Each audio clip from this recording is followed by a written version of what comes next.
What's going on, you guys? Slim back here with a new video for you guys today. And today, you guys, I somehow got second place at locals while doing homework the entire time. And you guys already know, if I busted out the mat, that I had to have played myself. And you guys already know, I played INVOKED DOGMATIKA. It is the simplest deck in the world to play. I didn't feel like overthinking it. I had homework to do, and I miraculously was able to go 3-1. I lost the last round. I got destroyed, but other than that, it was a good experience. I'll give you guys my tournament report, quick deck profile. You guys already know how this works, but as always, if you guys are new here, consider subscribing. Hit that notification bell. You guys will be notified whenever I upload. You'll also be notified when I stream over on Twitch. Link is in the description. Over in that description, if you click Twitch, that is where I am streaming the remote duels, and expect to see a lot of cool stuff coming from there. I will be doing the match commentary as well, and it'll be uploaded here on YouTube as separate videos, so definitely check that out. Consider joining my Discord community while you're down there. If you want to purchase this deck yourself, please use my TCG player link. If you're going to purchase anything from Gem Accessories, please use my affiliate link, which is also in the description below. For both of those, a portion of what you spend will go back to me and the channel. It'll help me out, and I really do appreciate it. And last but not least, if you further want to support me, consider becoming a channel member by clicking the join button or becoming one of my patrons. With all that out of the way, you guys, you already know, played remote duel locals. Shout out to my boy Prisco, YGO, and of course Imperial Gaming. You guys are awesome. If you guys check out the first couple links in the description, that's how you can sign up for remote duel locals as well, so definitely check that out. We always have a great time, good group of guys, and we just have a fantastic time. I'll play an IRL Yu-Gi-Oh! Even if it's via Discord, it's still awesome. But anyways, played INVOKED DOGMATIKA.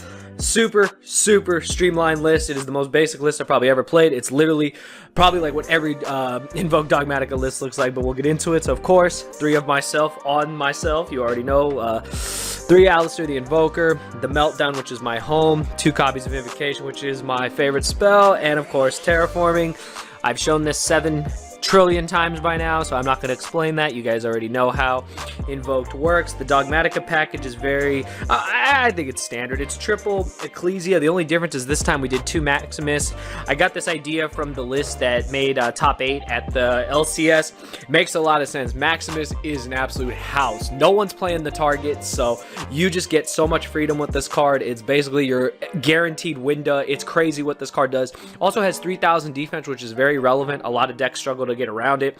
Maximus was honestly like the MVP for the Dogmatica engine. This card is so ridiculous. You open Alistair plus this, you go into Almirage, you automatically turn Maximus on, and if that's all you have in your hand, you're still going to end on Mechaba and set up Schism for Winda, so it's ridiculous. So I really don't regret playing the 2 Maximus and just 1 copy of Floor.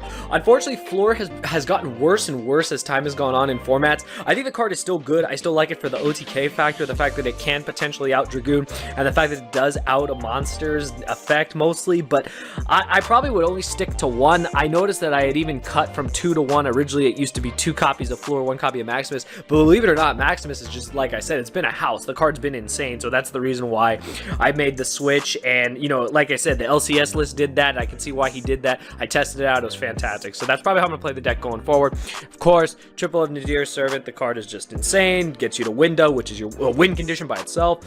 And 2 copies of Punishment. Still waiting on my supers to come, but as soon as they do, you guys already know we're doing the upgrade. A few times I missed having the 3rd Punishment because it is basically a starter card, but 2 was fine for this list. I didn't want to go over 40, so yeah, it was perfect. That's a Dogmatica engine. Oh, and the last card of the Dogmatica engine is Schism. I mean, literally, I know it's not a Dogmatica card, but it basically is, because you basically combo with the Dogmatica cards to get there. That's it for all the engines. Now for the hand traps. I feel like I'm in old format, you guys. I swear. I feel like I'm in the previous format, because these are literally the hand traps I played before when I first featured this deck on the channel, like all those months ago. And I feel like we're right back where we started, which is actually a good thing. We don't have to deal with VFD anymore, so we can actually play some really good hand traps. So we're just playing Nib, Ash, and Imperm. If you were to ask me what was the MVP, it was actually Impermanence, you guys. Impermanence was the absolute stones. This card was ridiculous. It's so good against Bird Up. It's so good against so many things. I did play against Prank Kids. Obviously, it's not good against Prank Kids, but it was the stones otherwise. It can end people's turn. If they normal summon, you negate their effect. Like, half the time they pass. Imperm is just insane against the Tri-Brigade monsters since they banish for cost. Imperm was honestly my MVP. I'm not even gonna lie like it was. And Ash is the most generic. Nibiru is great. I Nibiru'd against Dragon Link round 1. A form of Dragon Link. So yeah, Nib was fine. I definitely think nib is necessary. You got to prepare, even if it's locals. You guys don't treat it like it's locals. Treat it like it's a big tournament, because you need to prepare for the big decks. If you tailor your deck towards a locals, while it may give you the advantage, what is it helping you for in the long run? Tailor your deck to the meta. Don't tailor it to what your locals plays. You're just playing for packs. You're just playing for placement. Trust me, locals is your testing ground. Play the most competitive deck you can, or if you're playing a rogue deck, make it as competent as possible. So that's all I got to say. The hand traps were absolutely fantastic. Imperm was just the MVP. Then the power spells of the deck. This card is the stones. That's all I can say. This card is literally the stones. Being able to combo and then resolve this to get another piece is just crazy. Like, I don't know. I don't know what they were thinking. This card is just bonkers, and it's amazing in this deck. I never thought I'd play this in this deck. I tested it before, and I didn't really like it. I clearly wasn't testing enough with it, but yeah, card was bonkers. So 3 of that. 3 Cyclone. I actually really like this, and it's weird because I haven't named Cyclone in a deck in a really long time. Cyclone is so strong, though, because I feel like the deck can eat away at back row piece by piece, and then when there's one last back row, you can hit it with Cyclone. Banishing cards is amazing. Banishing Invocation in the mirror match is insane. Banishing anything that would flip up to be continuous, like an opposing Schism, is just ridiculous. You just banish it, get rid of it. Very good against Eldritch and stuff, so I really like Cyclone. Very, very good in the main deck. Then, of course, Call by the Grave.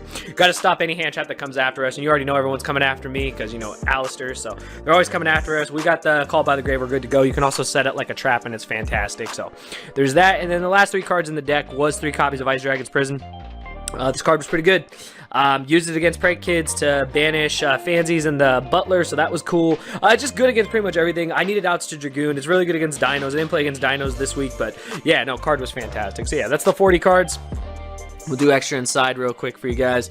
Extra deck, I'm not explaining anything because it's literally the most basic extra deck in the world.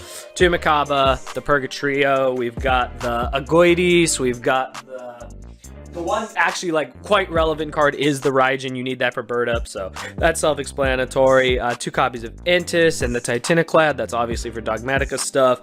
We got the Shadal engine in the Abcalone, the Construct, and the Winda. This is your win condition. If you read that, it says win. So yeah, we win if we summon Winda.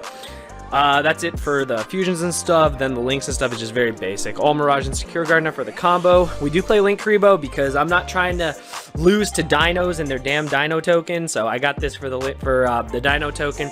We had the room in the extra deck, so it's fine. You can banish it off Prosperity if you know you're not playing against Dinos.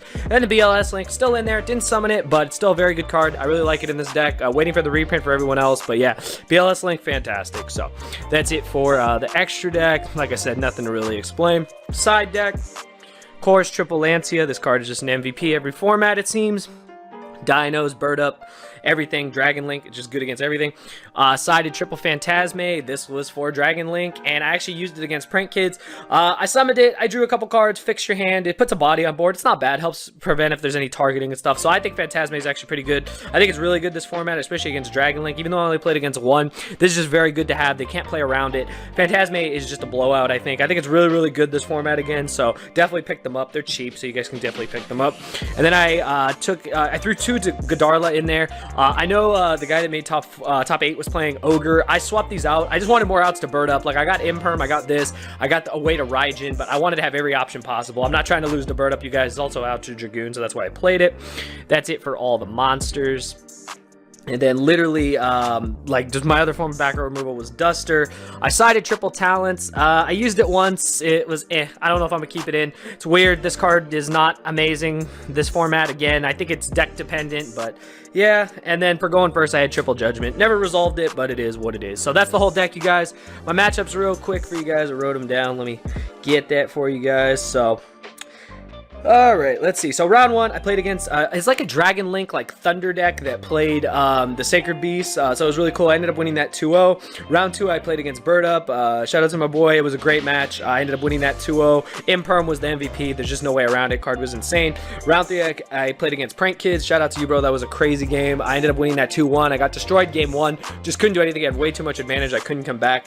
And I ended up coming back, though, games 2 and game 3. Phantasme helped me out in game 3. And then round 4, I got bodied. I lost 0-2 to, well, I literally say Dimension Shifter, but it was actually against Madolches. I got shifted when I went first both games, and I could not play. Literally could not play. My hand would not let me play, and he had full combo, so I literally just could not play. I had extra plus combo, so I couldn't do anything. So yeah, shout out to Madolches. If they shifter you in combo, you lose. So yeah, but overall, really good experience. You guys already know. I love playing anything with Alistair. Main reason I played it, you guys already know, is I was doing schoolwork, so I needed a deck that I know like the back of my hand, and obviously if I'm playing myself, I know it better than anything. So yeah, it was great. Love the deck. Probably wouldn't make any changes to it, honestly. The main deck was very solid. Side deck, of course, just, you know, it will evolve with the format, but so far really good. If you guys have the deck, definitely play it. Very easy to play, very rewarding, and very simple. Like, it's very simple Yu-Gi-Oh, very back and forth, very 1-2 combination, end the game really quick kind of a deck, and I really like it, and hopefully you guys did too. If you guys enjoyed, be sure to give the video a like. Definitely check out the links in the description below. Definitely check out Prisco, YGO, and Imperial Gaming if you guys want to join the remote duels, and definitely follow me on Twitch to watch the remote duels live. I think it's really fun, really interactive, and you guys will get to see a lot more of me playing all the different kinds of decks across the remote duel locals. But that's all I got to say, you guys. Hopefully you guys enjoyed. I'll see you guys in the next video. Thank you for watching.